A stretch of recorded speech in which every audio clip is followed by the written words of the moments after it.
Hi friends good morning all of you welcome to my channel आशा कर समस्ते भल अच्छे आम भी भल अच्छु टे ठंडा ठंडा हो तो आम आज माने फाइनाली आमर आज जीवाई होगला तो मैंने आम गाँव को आसलु 10 दिन होगला केमती जना पड़लानी ता भितर रज भी सरीगला सब बुलाबुली सब सरीगला आए पिला स्कूल भी खोलीगला तो आज आमको जमी जावाक पड़ो कालीठू पिला स्कूल जी तो बाहागर माने 8 इयर्स कंप्लीट है मोर 9 इयर्स हम माने जी जहाँ बाहागर बेले रही थी 2 मास पाखापाखि किंतु तापर मत लगुच जो भी आसी 2 दिन 3 दिन एमती कारण स्कूल पलाए तो किंतु एबे मो सानवी जेहेतु स्कूल छाड़ी देती तो से एथर 10 दिन होगला घरे रहा आ समस्त सागे मजामस्ती बहुत है रज भी बहुत भल से आम पालू आते छुआ मान मन दुख स्कूल माने स्टार्ट होगला एत दिन छुट्टी रही पूरा लंग छुट्टी तो ताकर टे मन दुख अच्छे से हम तो माने सेमती तो हुए आठी सब माने आज सब जीवे तेणु ये गड़ुं सब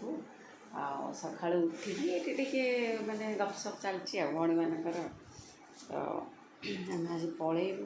तो से मुझे माने ब्लॉग बनईदेली लास्ट ये पुणी केबे आसबू तो जहाँ आम घर तो आसबू तो आपर के कौन आसबू देखा कौन हो एमती आसबार भी नाला हठात प्लानिंग है आसिलु सान्वी कहला गाँव में रज कर तो से हठात आसिलु आईटा हूँ मो रूम या मो रूम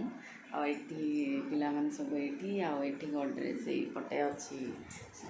सॉरी एपटे अच्छी गडरेजटा एपटे ड्रेसिंग टेबुल बाकी ये मो रूम अच्छे आलनाटा को मुझे ऊपर थोड़ी ट्रंक गोटे थी तो ये बाहर यहाँ मोर रूम यहाँ मोर रूम बाकी ये मो रूम फ्रंट्रे ये सोफा पड़ी आड़ा बहुत ही बड़ माने मझी यहाँ बहुत भल लगे ये माने वीडियो सब बनवाई छुआ मान खेलने भी बहुत ही बढ़िया होपर यहाँ तो जानते जमी मोर फेवरेट प्लेस बालकनी आईटा मोर सब फेवरेट प्लेस सब भल कथा मैंने ये बहुत भल लगे ब्यूटीफुल नजारा मस्त लगे पूरा ये बहुत ही बढ़िया लगे।